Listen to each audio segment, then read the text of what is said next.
Good morning everyone. Today I am going to discuss about the computer network subject unit 3, that is network layer. So in the previous class we have explained about the network layer. So this is the network layer, and we have discussed about the network layer design issues, and these are the subtopics in the network layer design issues, that is storage and forward packet switching, service provided to transport layer, implementation, connectionless service, connection oriented service, comparisons of virtual circuit and datagram network. So these things are explained in the previous class. So next coming to these are the comparisons, and next we have discussed about the introduction of routing algorithm, and in this we having some topics, that is shortest path algorithm, floating distance vector. So now we are going to discuss these contents which is available in the routing algorithm. So coming to the first one, that is shortest path routing algorithm. So what is meant by shortest path routing algorithm? So in this this is the main diagram of the shortest path routing algorithm. So we are finding the best path through this diagram. So and we have some explanation regarding this diagram. So this is the explanation. So the shortest path in this shortest path algorithm is static. In the shortest path algorithm is a static routing algorithm. So the algorithm builds a graph of the subnet where each node represents a router and each arc represents a link between two routers. Okay, and each two routers, the algorithm chooses the router between a pair of nodes by finding the shortest path between them. Okay, so you see this here in this diagram. If you see okay, so the metric used for measuring the length of a path may be either the number of hops or physical distance or cost. Several algorithms are used for computing the shortest path between any two nodes. The one is Dijkstra's algorithm for floating the shortest path.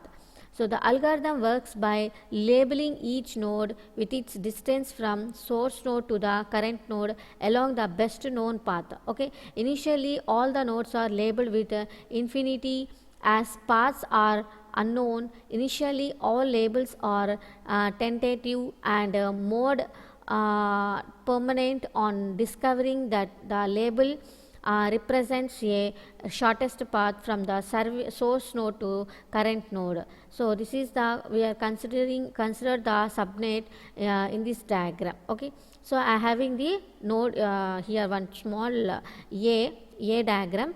So this in this diagram I having the A, B, E, G. Okay, F, C, F, C, H, D. Okay, so this is the my routers. Okay, between that routers are having the connection through the transmission lines, and example is that, so why this is so I am giving the labels here. So 2, 6, 7, 3, and for this is the distance of the path. Okay, so I am giving A to B 2, okay, A to G 6. This is the labels of the routers. Okay, I am providing the label. So in this graph each R is labeled with a distance. So this is the distance. A to B having 2, B to C is 7, C to D is 3. This is the distance which is provided. These are the labels which is provided with distance. If we want to find the shortest path from the router A to D, so router, this is the source node and this is the destination. From router A to D I have to find the shortest path. Okay, what we having we have to find the shortest path along with the routing algorithm. Okay, so A to D, then initially the algorithm marks the node A as permanent. Now A becomes the working node as shown in this diagram, indicated by filled circle. So here we are filling this circle, and this is the working node now, and this is the I mean source node, and I can say is a working node, and next the nodes are adjacent to the working node, that is BG. So what are the adjacent nodes to A? BG. Okay, so BG is the adjacent nodes. So adjacent nodes are relabeled with the pair of values. In a given example, BG are relabeled. So So for the adjacent labels, we are having some labels. Okay, so regarding that label, we are relabeling that 2 comma a. 2 comma a means what? So b is bg. So for example, b and g are relabeled. B and g are relabeled as 2 comma a. 2 comma a means what? 2 comma a. So b labeled what? 2 comma a and 6 comma a. So these are the labels of the G and B. Okay. Now I am writing in like 2 comma a, and 2 comma 2 means this is the distance between B to A. Okay, 2 comma a and 6 comma a. Okay, these are the labels. The nodes distance to A and the nodes from which distance is possible to reconstruct the path ladder. Finally, the algorithm scans the graph for tentative nodes to make a node with the smallest label. So which is the smallest label? So I am taking the two adjacent values from A to B and A to G, that is I am labeling that 2 comma a and 6 comma a. So which is the shortest label here? 2. We have to take in the shortest path, we have to find the shortest label. So 2 comma a is the shortest label. So what we are saying that show smallest label as permanent. In the above example, B has the smallest path and G is the biggest. So it is the made permanent. So the new permanent node becomes the new working node, that is B. Now what? A to B. So A to B and G to G is the adjacent nodes. In these two nodes, which is the shortest label we are having, shortest distance, that is 2. So A to B. So next working node becomes the B. So okay, na? B has the smallest path than G. So it is the node permanent. Okay, made permanent. The new permanent node is here, becomes a new working node, that is B. Okay, becomes a new working node. Though the algorithm repeats the same steps. Now algorithm is repeating the same steps. So B is having the two adjacent nodes, that is C and E, which is having the smallest path and smallest label. We have to select that. So B to E. B to E is the node. The algorithm stops till reaches the desired destination, that is router D. Okay. So we have to find the desired same steps we are following from B to B also. So we have to find the best. We have to find the algorithm stops, it reaches to the desired destination, that is D router. Okay. So we have to find the best route at D. Okay.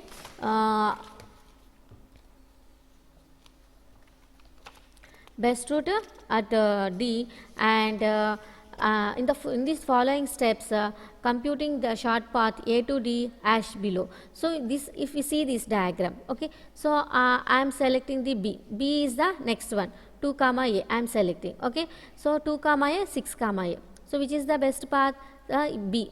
B is the second routing algorithm. So this is the second routing working node. 2 comma a. 2 comma a and 2 comma a having two adjacent C and E, and which is having the shortest label for E. So I am selecting the E node. So next working node is becoming E. So it is filled. Okay, E. So now E having only one. Okay, E having E having two adjacent nodes, which is G and F.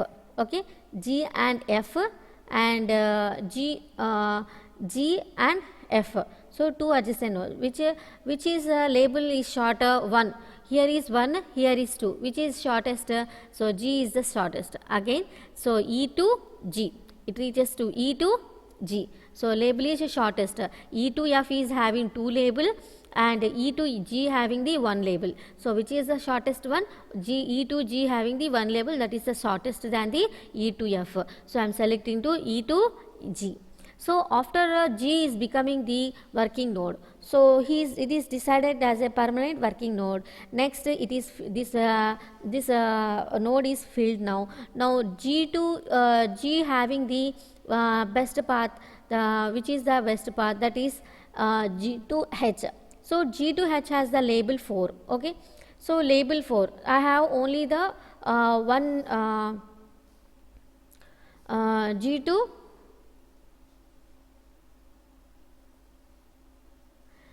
two adjacent nodes. Okay, so what we are having? Two adjacent nodes, that is what? G2 G2E and G2E G2H. So G2H what having 4 and G2E having label 1. So which is the shortest? G2E only 1. Again I am sending the repeated one, that is G2E. Okay, and G2E is selected. After that I am selecting the another path, that is F. Okay, so F. So E2, this is the path. Next I am selecting the E to F. F having the 2 label. So I am selecting the second label 2, and after selecting the label 2 I am selecting the E to F. After F is becoming the working node. From F to we having 2 adjacent nodes, that is C and H. C having F to C having 3 label and F to H having 2 label. Which is the shortest one? 2. So I am selecting the F to H. So F to H. So after that F to H I having only one path, that is 2, that is D. So this like I am selecting the path. So what is our best path? So A to B, B to E, E to F, E to G, G to E, G to E, G to F, F to H, H to D. So this is my best path which is selected in the shortest path routing algorithm. Okay, now through this through this path I am sending the packets. So okay, this is the shortest path routing algorithm. Okay, so in this so this what is the path? My path A to B, B to E, E to F, F to H, F to E to A to B, A to B, B to E, E to F, F to H, H to D. Okay, so this is my path. Okay, this is the best path we have selected in this shortest routing path. Okay, and so this is not enough. So I am selecting the 2 here.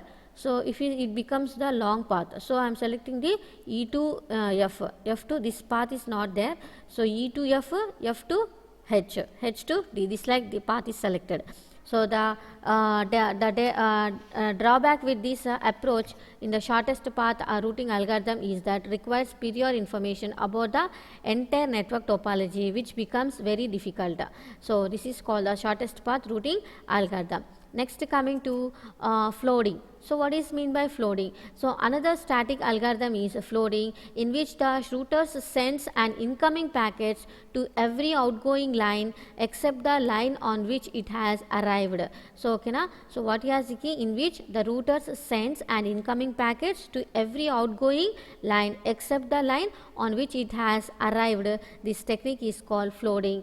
This approach does not require any prior information regarding the network topology. The main problem with this approach is that it generates infinite numbers of duplicates packets travel on the network through different paths. To prevent duplicate packets, the source router put a sequence number in each packet it receives from its host. Each router needs a list that source router telling already been seen. If an incoming packet is on the list, it is not flooded. For example, having the diagram here.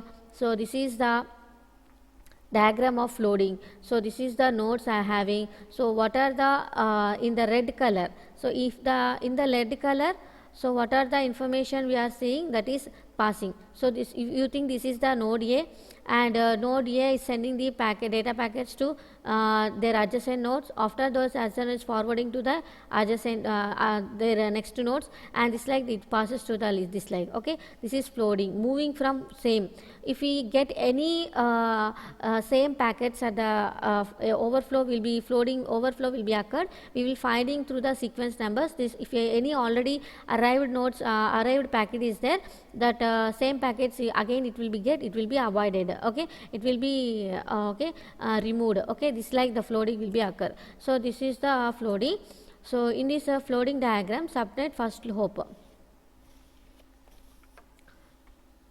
floating, exactly floating is nothing but, so I am sending from packet A. From packet A, I am sending the data packets to the adjacent nodes. Okay, so I am sending the packets, that is A to B I am sending. So again B to A to, first I am sending the subnet. I am having the one diagram. So in this diagram having, this is the A, you think that, so A is sending the two packets to B and D. Okay, B and D, this is, you think this is B and this is D. Okay, so B and D, so B and C. So I am sending the data packets to the one packet is sent to the B and another packet sent to the C. So after that we are doing first hop. So again B is sending to next present node. Okay, this is the next router, he is sending this one. So again D what will be do, BC what will be next node, what we are having, he sends to the next router. So this like after that getting B to E, it will send it to remaining two nodes which is present in the next.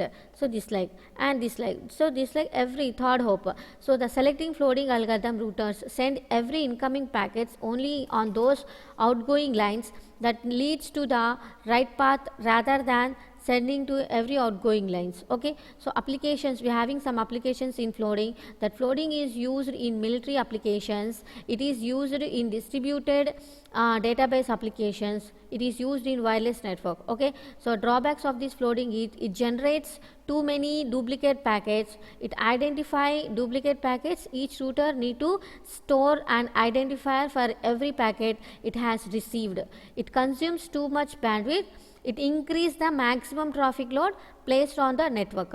Okay, so this is called the drawbacks of the floating. Next coming to the distance vector routing. Okay, distance vector routing. So in this algorithm is dynamically routing algorithm. This algorithm is a dynamic routing algorithm. This algorithm sometimes called as Bellman-Ford routing algorithm and Ford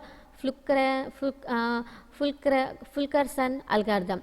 In this algorithm, each router maintains a table containing the information about the best known distance to each destination. So each router receives some information from one or more of its directly attached neighbors, performs a calculations and distributes the results of its calculation back to its neighbors. So the metric used for routing could be the number of hops, the queue length or time delay in milliseconds. The tables are updated by exchanging the vectors to directly connected neighbors.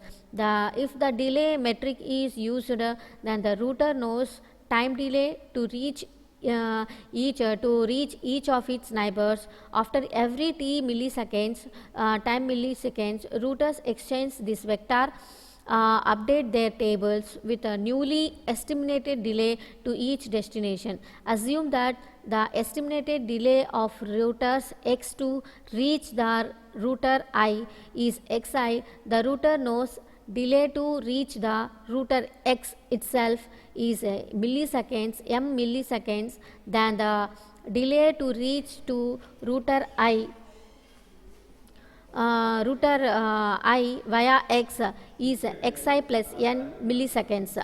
So the routers calculates the estimated delay. The routers calculating the estimated delay for each neighbors and choosing the best estimated delay, which is the lowest value. The router uses this delay and its corresponding line in its new routing table.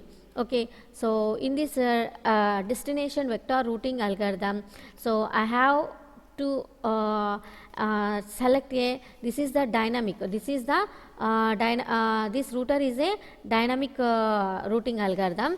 So in this diagram I having the table. Okay, so routing table, so every router is maintaining the routing table. For example, first 4 columns. So this is the router, these are the A, B, C, D, and these are the different routers we are having here. So every router is connected with each other. So what we am doing, first 4 columns of So I am from A to B, B to C, C to D. So these are the different routers we are having. So what I am selecting A, which is the best path, I have to select that path. Okay, first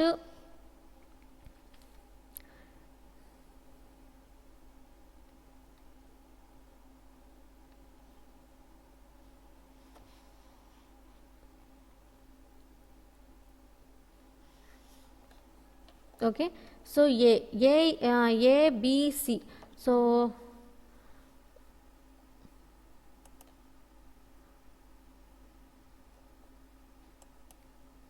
A B C D E F G H I J K L. So okay, these are the different routers I am having. Okay, so which is the A is the source node. Okay, so delay vectors.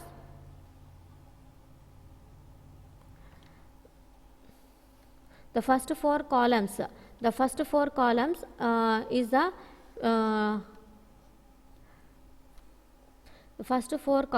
okay, is the input from IA I H K and HK and new routing table for J. This is the new routing table for J.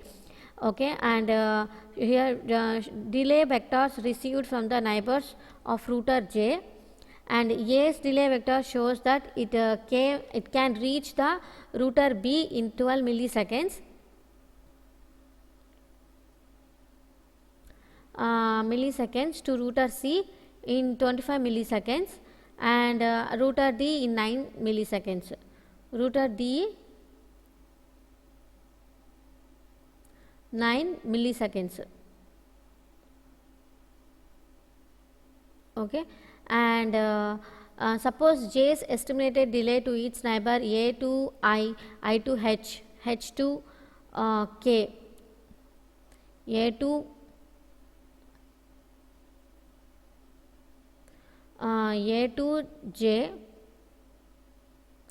J to H, H to K, that is 8, 10, 12, 6 milliseconds. Now consider the router J uses the vector routing to compute its new router to router G. So router J knows its delay. Delay reach know its delay to its neighbor A in is 8 milliseconds, and A can be reached to G in 18 milliseconds, and the total delay is 8 plus 18 is 26 milliseconds. Similarly, it computes the delay to G via IHK as 41 is to 31 plus 10, 8 of 6 plus 2, 12, and 37 is to 31 plus 6 milliseconds. So this is the working of this diagram, and so for every routers between these I have to provide the labels. So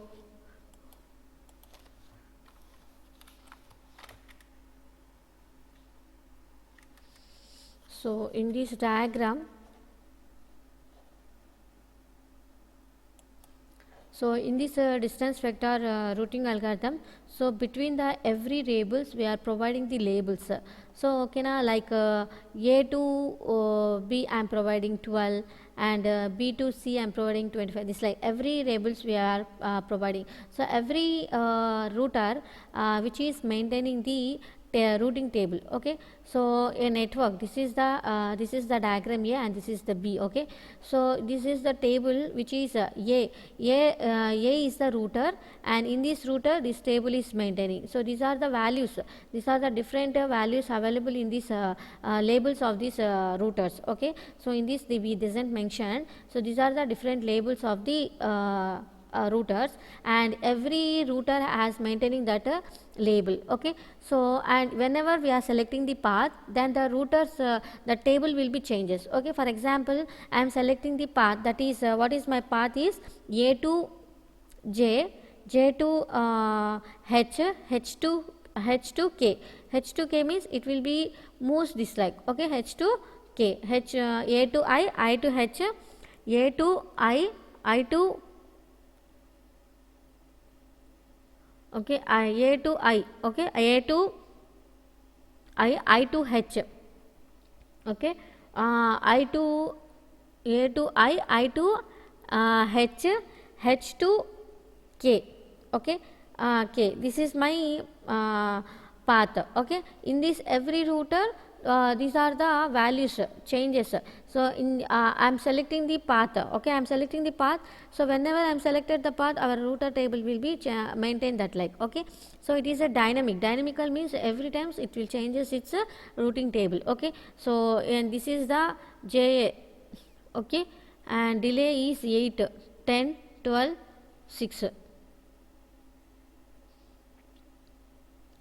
8, 10, 12, 6, and new routing table for J is this one, okay, routing table for J, okay. This is the line and this is the values, okay, and this is the vectors received J's for 4 neighbors, okay. This is the neighbors of the J's, okay, and this is the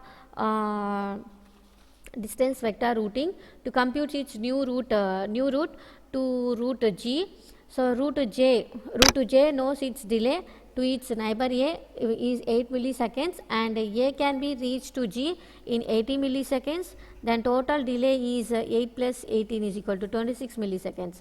Okay, in briefly, J to A to G, J to A to G. So 8 26 milliseconds.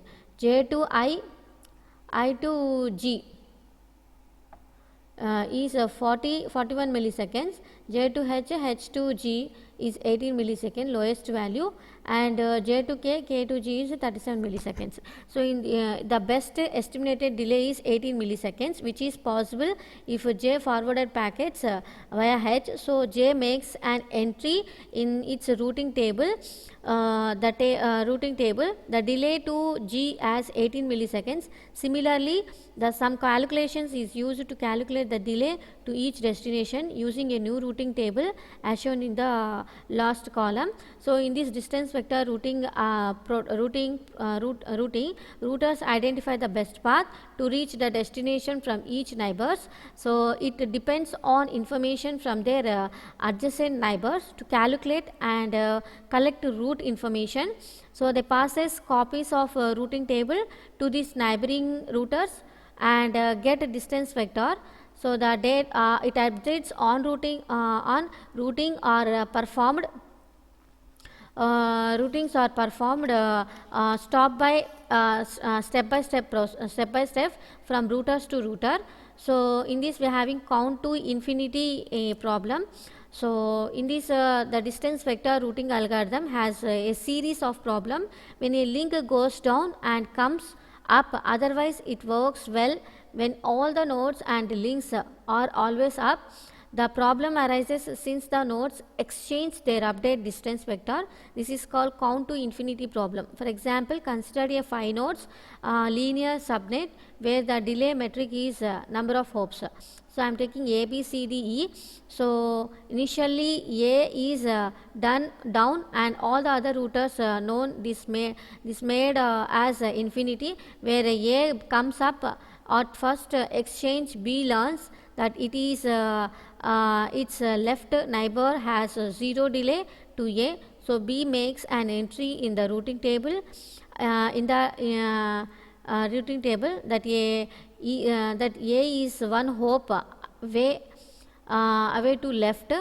So all other routers still think that A is down on the second exchange. C learns that B has a path of the length 1 to A, so it updates its routing table to indicate a path of length 2. Similar process is done for all the other nodes present in the subnet.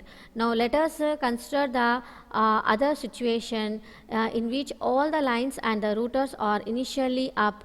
Routers B, C, D and E have distance to A, that is 1, 2, 3, 4. Okay, so initially 1, 2, 3, 4. So in suddenly router A goes down. So a line A and B is cut at first packet exchange. B does not hear anything from A. The router C says, do not worry, I have a path to A of length 2. So B thinks it can reach A via C with a path length of 3. Similar process is done for throughout the subnet that may lead to infinity. So this problem known as count to infinity problem. To overcome the drawback of a count to infinity problem, we use split horizon algorithm. Split horizon algorithm. So in this count to infinity split horizon algorithm, a router never advertise the distance to router X to its neighbors N. In the above example, when C sends packets to A via B, C tells simply like I don't know when the router A goes down. At first packet exchange B, notice that A is down and C is telling an infinity distance to A. Since B cannot reach to A via its neighbors, it sets distance to A is infinity. Okay, so on the next exchange C, on the next exchange C release, on the next exchange C at the next exchange C release that A is not reachable since neighbors to its neighbors can reach A. Therefore C also set its distance to A is infinity. Thus the count to infinity problem is solved. So next hierarchical routing. Okay, so this is the linked state routing. Learn about the neighbors and its address, measure the line distance, cost metric to each of its neighbors, build linked state packet containing information learned, distribute packets to all other routers, compute shortest path to every other router. So building linked state packets. Okay.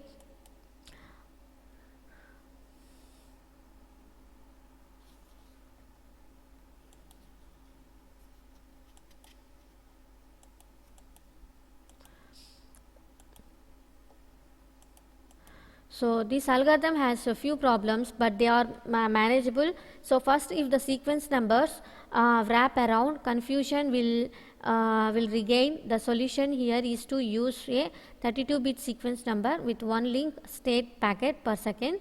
It could take 137 years to wrap around, so a possibility can be ignored. Second, if a router ever crashes, it will lose the track of its sequence number. If the starts again at 0, the next packet it sends will be rejected as a duplicate. The third one is if sequence number is ever corrupted and 65,540 is received instead of 4 at a 1-bit error, packet 5 through 65,540 will be rejected as absolute, since the current sequence numbers will be thought to be 65,540. The solution to all these problems is to include the age of each packet after the sequence numbers and decrement it once per second. When the age hits 0, the information from that router is discarded. Okay, so this is the distributed link state packets, and this is the source A, F, E, C, D is there. These are the sequence numbers of the packets, and this is the age, and this is the send flags and acknowledgement flags. Okay, so packet buffer for route B, router B in previous slide. This is the hierarchical routing. So hierarchical routing is an algorithm for routing packets hierarchically. This routing is used due to following reasons. Routers needs more memory space to store routing table, which increases with increasing in the network size. So more CPU time is needed to scan each routing table. So more bandwidth is required to send scanning reports. It is infeasible for each router to have the knowledge of every other router in a large network. So therefore routing is done hierarchically as it is used.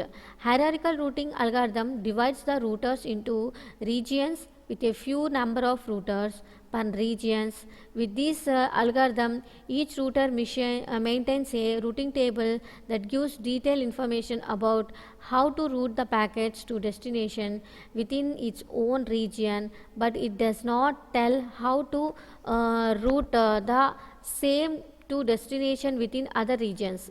So thus we use the regions reduces the space required by each router and the CPU time needed to scan the routing table. So for huge networks, the division of routers into regions is a two-level hierarchy which is insufficient. We are having the example routing with two-level hierarchical with 5 regions. Okay, so this is the two-level hierarchical routing. Okay, two level, two regions, region 1 and region 2, region 3, 4, 5. Okay, two level hierarchical routing. Okay, so in this I having the 1A, 1B, 1C. So 2A, 2B, 2C, 2D. So every region 3A, 3B. So 4A, 4B, 4C. This like. Okay, so router hierarchical routing. So in this I having the table. I am entering the table here. Okay, and 1A line and hops. So 1B 1B 1 1B 1 1C 1 1B go another 2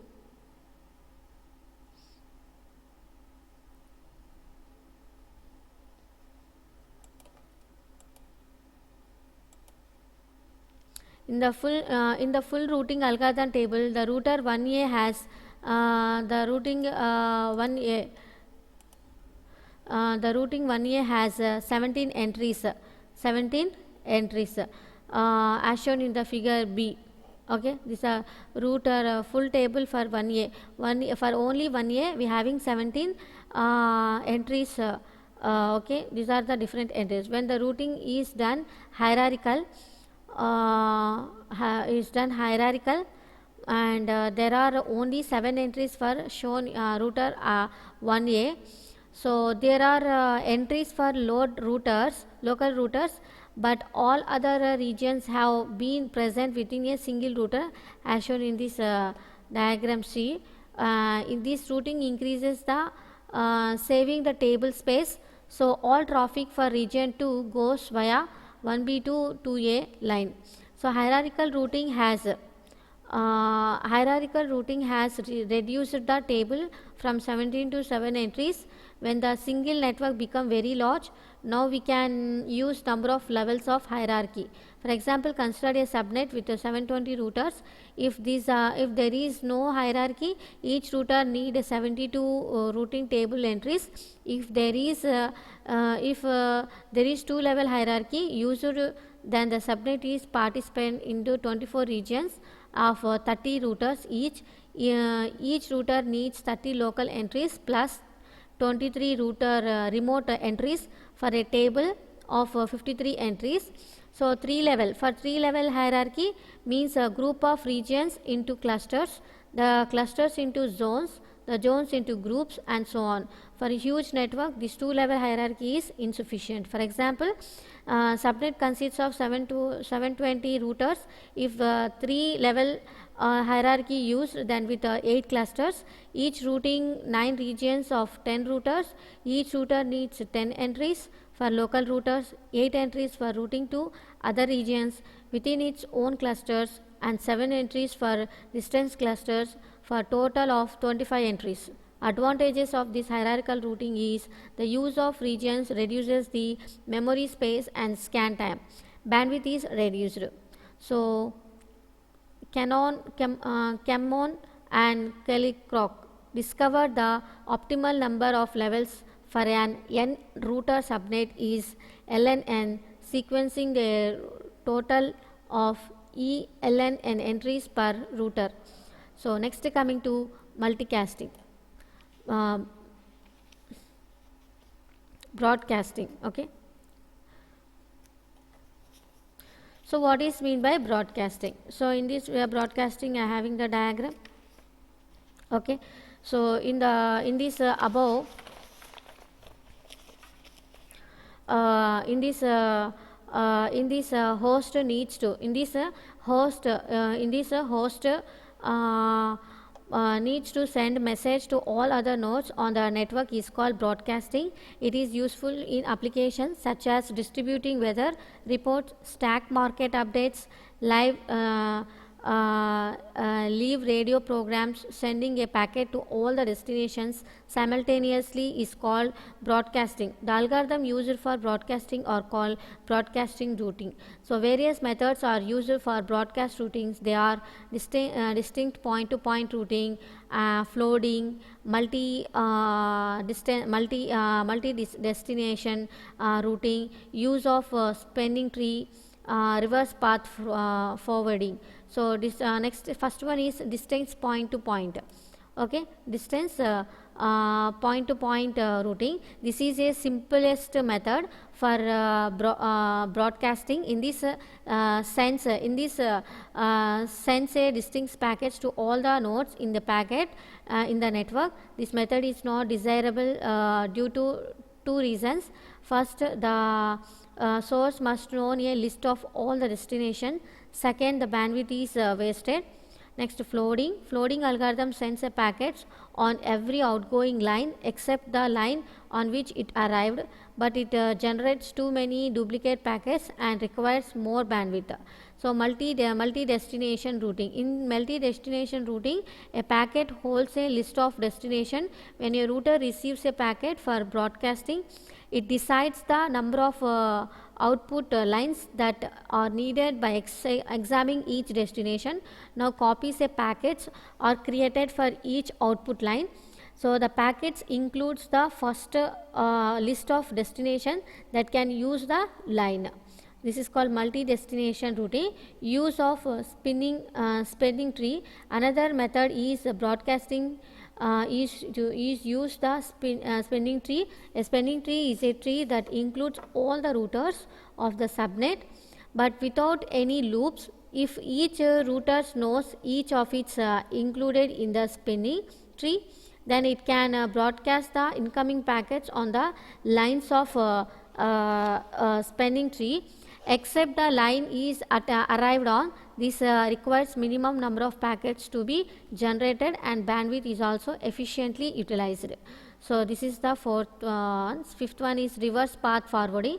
In reverse path forwarding algorithm, a router that receives a packet for broadcasting check the line the packets arrived on. If the packets arrived on the same line used for sending packets to the sender of the broadcast packet, then it forwards the duplicate of packets, forwards the duplicates of the packets to the duplicate packets on all the lines except the one it arrived on. So packets are routed in reverse direction. So because the router assumes that the packets itself followed the best router from the sender, if the packets arrived on the line other than the line preferred for sending packets to the sender, then the packets is discarded, assuming that it is duplicate. Okay, so this is the subnet, this is the spending tree, and this is the reverse path forwarding. Okay, and in the above figure, see one of the first hop I sends packets to FHJN and arrived on the preferred path to I, preferred path to I. On the second hop, 8 packets are generated. Second hop, 8 packets are at the second hop 8 packets are generated, 2 by each of the routers that received a packet on the first hop. Among 8 packets, only 5 packets can be arrived on the preferred path to other or duplicates. Advantages of this is the reverse path forwarding is an efficient and easy to implement broadcasting routing. The routers need not have knowledge of spinning tree. Unlike multi-destination routing, it does not have the list of destinations. Using flooding, it does not require a mechanism to stop the broadcasting process. So applications of the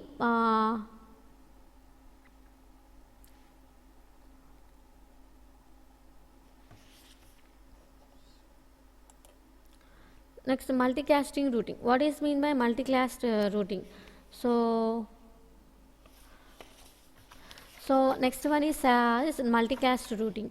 So multicast to send a message to the well-known, well-defined groups that are numerically large in size. Sending message to such a group is called multicasting, and its routing algorithm is used multicasting routing.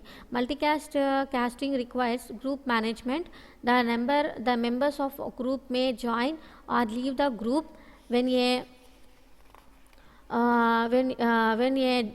join in the particular group, so it informs about its membership to its host. The routers learns about group membership of their host into two ways. Host inform to their routers get this information by asking their host periodically. So to do multicasting, each router builds a spanning tree that covers all other routers in a subnet.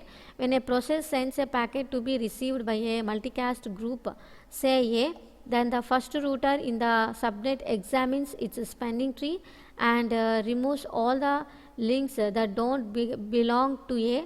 This is called pruning a spinning tree. So multicast packets and routed on the link of appropriate spinning tree. So in this diagram, A is the subnet, and this is the spinning tree for the leftmost router. C is the multicast tree for groups. D is the multicast tree for group. So in this figure A, we have two groups, A and 1 and 2, two groups 1 and 2. Some routers are attached to the host that belongs to one or both of these groups. In figure, the spinning tree for the leftmost routers. When a process sends a multicast package to group, the first router examines its spinning tree and purges it, removing all the lines that do not lead to hosts that are members of the group. So pruned spanning tree for group 1, group 2 shown in the figure C and figure D. So multicast packets are forwarded only along the appropriate spanning tree. So various ways of pruning the spanning tree. The simplest one can be used to link the state routing. Here each router is aware of complete topology of network subnet. And in other way, distance vector routing used for spanning tree. Disadvantages of multicasting is algorithm is not suitable for large networks because the storage requirements need to store all the trees is high. For example, a network with known groups each with an average of numbers needs a storage for mn trees, where m is the number of pruned spanning trees to be stored for each group. Applications of the multicasting routing is useful in applications which requires the independent process to work in collaborations with each other. For example, a group of processes that implement a distributed database. It is useful in situations like when a single process needs to send a message to all other members of a group. It is useful in video conference distance learning. Okay, so this is called the multicast routing.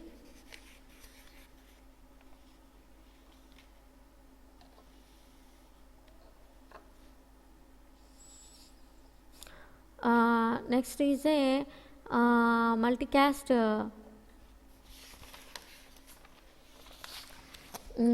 a multicast routing.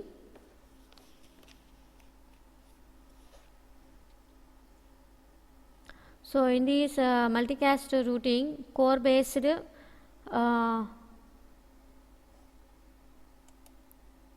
any cost routing. routing for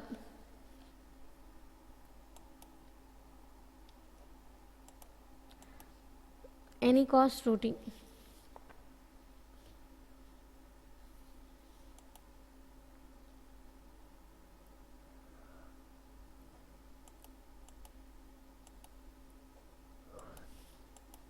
So any cost routing, this is the any cost routers to a group 1, and topology is seen by the routing protocol. Okay, and this is the diagram, and this is routing for mobile host. So in this we are having the sender and the sender, and having the home agent or home address, sending to home address. Okay, and at the home address, after that it receiving tunnel to care of address, and care of address is sending to the mobile host at the care of address, and again it sends to the reply to the sender. Sender will be tunnel to care the address, and it sends this information to again to the mobile host at the care of address. Okay, so this is the working of this packet routing for mobile host. Okay, this is the mobile host sender, and this is a between that we are having the mobile host to care of address. Okay, and next coming to routing in ad hoc network. So these are the range of AS broadcast after B and D receive it. So after C, F, G, C, here C, AS broadcast, here AS broadcast, after B to D, B to B and B to D, B and D receive it. Okay, after B and D receive it, after C and F and G receive it, after E, H, I receive it. So the shaded nodes are new recipients. So the dashed lines shown possible reverse routes. The solid lines shown the discovered router. Okay, so thank you. In the next class we continue the next topic. So thank you everyone.